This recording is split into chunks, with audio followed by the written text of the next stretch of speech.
a 1 or 2 family house. These are small mom and pop people, many of whom live in our community. So we're working with contractors who have experience and skills. We have a full-time housing director in Tony Bango. Tony, if you please raise your hand. Tony works very hard to make sure that we have vetted these contractors. He goes out and will inspect the work during the construction period, and again at completion, they're required to pull permits with the city of Cleveland.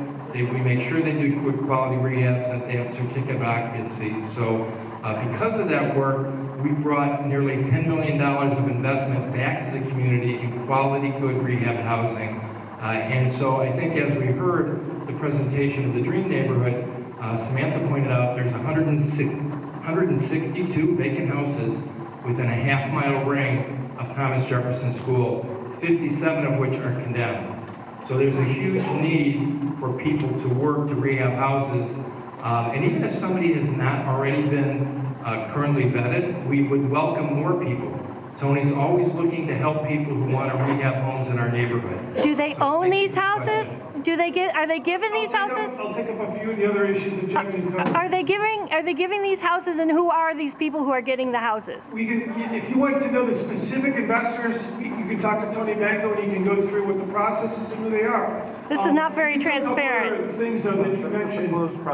There are individual projects that Laura mentioned. So the YMCA recently was transferred after a long time being vacant and abandoned in a lot of fits and starts for potential redevelopment. The YMCA has been transferred to the county land bank. County land bank stepped up. We partnered with them on the housing projects, as Judge had mentioned, and they stepped up through the request of Councilman Brancatelli, who covers that area now, and that property is now in the control of the county land bank. Generally speaking, is a general group with the city. It's been deemed is most likely not to be reusable, so they're looking at ways in which potentially to acquire or to utilize demo monies.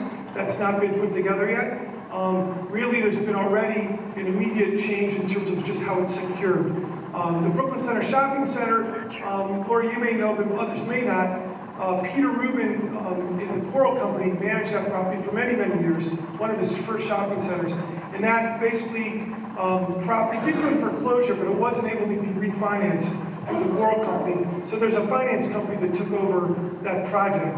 And we're trying to work with them. It's difficult sometimes to work with new financial institutions that take over properties. So there's still a lot of challenges on the corridor, there's no questions about it.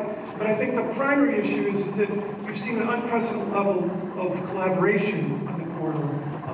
So we're really thankful for that. Chris?